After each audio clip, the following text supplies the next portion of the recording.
What up, guys? The Bench Buddies are back with my Week 8 power rankings. And as you can see here, we got two AL Central teams here in the biggest movers.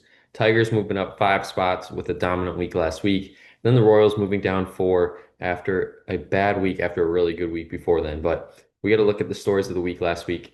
Lot to go through this week as promotions, DFAs, returning from injuries, all that happened. And Clayton Kershaw returns from injury. Obviously, he didn't have the best outing, but it's a good start there for the Dodgers and Kershaw. Obviously, getting back on the bump is a huge step forward for them this year.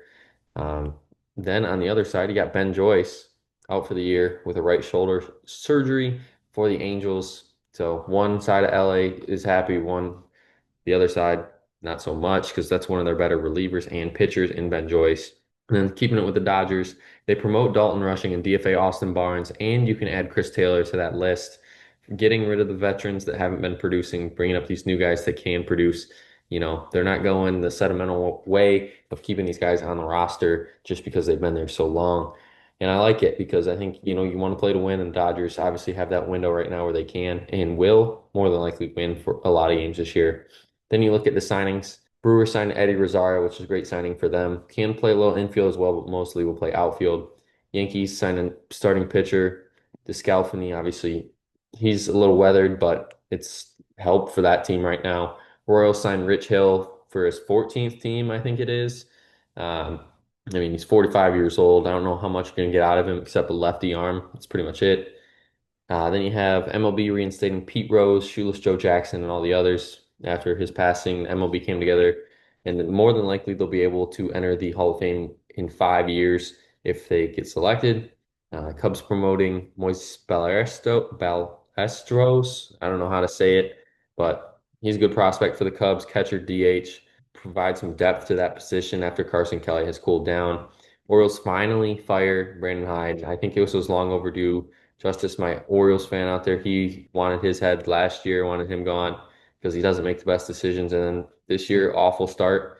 Time to cut ties. And another thing that ended as well was the Twins' 13-game winning streak on Sunday to the Brewers. Finally ended. Thank goodness for my Tigers because they just kept on winning, but the Twins just kept on pace with them, gained a few games. And speaking of the Tigers, Javier Baez is on fire this year, almost hitting 300 with 6 home runs, 28 RBIs, had at the 9 hole for pretty much most of this year. And what he's doing in center field as well is just a whole new Javier Baez. It's like 2017 again, where this guy is just on fire at the plate. And then Aaron Judge on fire at the plate. He's probably going to win MVP. You might as well just lock it up unless he gets hurt. Hitting over 400 with that many home runs, RBIs, and an OPS like that is insane. Never been done before. Now, if he can keep it up and finish over 350 this year, that might be one of the best seasons we've ever seen in MLB history. Now we have our rankings 30 through 26, bottom feeders. More than likely, you expect all these teams to be here. Um, the only positive out of two of these teams is the White Sox won a series in Cincinnati, so they're moving up one. Then the Miami Marlins won at home in-state rivalry against Tampa, but they're not moving up. It's the Marlins. They don't really do too much. So then you have the Orioles 0-6 last week at home. Now you get to go on the road to face some even better teams. Yeah, Orioles, it's going to be a long year for you. 21 through 25, not too much is changing here. Angels moves up 3 though after sweeping the Dodgers on the road in the rivalry weekend. Big surprise there. No one really saw that one coming. So obviously they're going to be moving up a little bit here, but Athletics, Brewers stay the same, Nationals stay the same, and Reds fall 1 just because of the Angels. But the Reds was a big question because lost the early series against the White Sox, but then you sweep the Guardians. I don't know. This Reds team is super unpredictable, and I could really see them finishing 81 and 81. The Nationals are starting to kind of play some better baseball. Came back in the ninth against Atlanta, got walked off on same inning. Could have won that game as well. So the Nationals, I think, are turning the page here. I think they could be a dangerous team come July and on when this young roster really starts to figure it out. And same goes for the Athletics as well in the AL West. I mean, that division's up for grabs, and who knows what's going to happen there. 16 through 20. Now you have teams moving up and down in this one. Braves move up 2 after 2 series wins against the Nationals and the Red Sox on the road. And then you have the Rays moving up 1, go 3-3, 1 in Toronto. Obviously, Them Toronto are 19-20. So I gave Tampa the edge this week. And then you have the Giants fallback one, even after winning the series at home against Athletics, sweeping them. But Braves are kind of playing a little better right now. They're starting to figure it out more. After if you get rid of their what 0-7 start, I mean they're 24 and 16. So the Braves are playing some good ball, and the Red Sox are not. They got swept in Detroit, lost the series at home to Atlanta, and it gets tough at the beginning of the week as well as they have the Mets early. 11 through 15, you find three AL West teams here.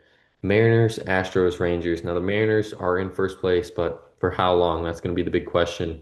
They did go into San Diego, get a huge series win there. More than likely, we'll go into Chicago, get a series win there. And then that four games in Houston could really decide where these standings are going to be probably for the next 2, 3 weeks. If Seattle can go in there, win that series 3-1, or even sweep them, the Mariners, I think, are going to get looked upon as a really good team moving forward because, Houston's obviously owned that division for the last 5 to 10 years. Obviously, Texas had their one year where they won the World Series, but it's pretty much Houston's division outside of that one year. And speaking of Texas, Marcus Semien really has to figure it out. He had this same thing last year. He just couldn't hit anything, and then all of a sudden he found it. And I think the same is going to happen. He's too good of a hitter to really just fall off like this.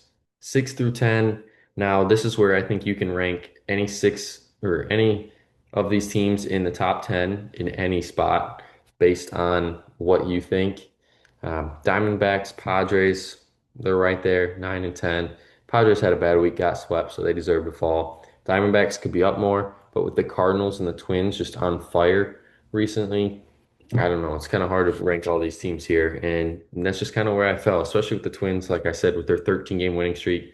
But it's going to be put to the test this week. They get Cleveland and Kansas City at home. Now, those teams are all right there in the mix for the AL Central. Obviously, the Tigers are in first, but that second place is up for grabs this week, especially. And the Cardinals are actually playing the Tigers this week, actually beat them in the first game as I'm making this video, and they get Arizona too as well at home. So, interesting series this week for a lot of these teams as the top teams are going to be playing some of the top teams here. But then you have the Cubs. Should be an easy week for them as it was last week. Three in Miami, three in Cincinnati, then return home the next week. The Cubs team we could be looking at a 33 win ball club in Chicago at this point next week. 1 through 5, and I got to do it. I got to put my Tigers at 1. They have just been so dominant, best record in baseball. Obviously, sweeping Boston at home, going on the road to Toronto, beating them in the series as well. And the wins just keep piling up, even as the injuries kind of are piling up as well to that starting rotation. But they'll get through it. AJ Hinch is the best manager in baseball at managing chaos, and he loves these challenges. So I have no doubt that the Tigers will be fine. And the Yankees, Mets, 2 and 3. Yankees move up obviously a few spots because they won both series, big series against some really good teams. They get Texas is no joke either. Well, they want to come in there and possibly upset the Yankees in a series. Then they go to Colorado, where I think Aaron Judge might add 5 home runs to his season total to get him into the 20s. And the Mets, obviously, the big talk right now is the Juan Soto thing.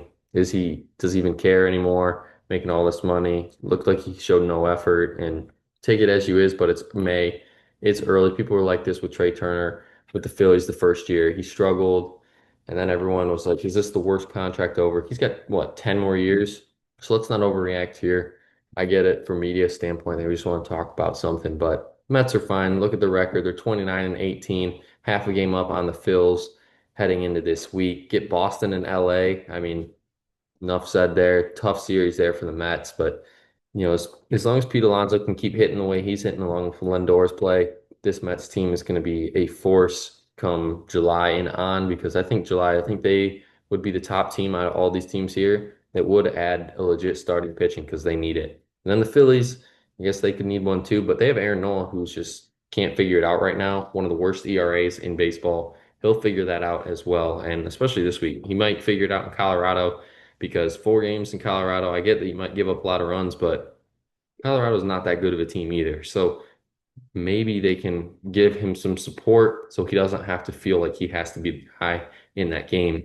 Then the Dodgers at 5 fall from the top spot yet again. I mean, I can't keep a team in the number 1. So hopefully my Tigers can stay there with some good series this week. But If you've watched my last four videos, the number one team has not stayed in number one the next week. So we shall see.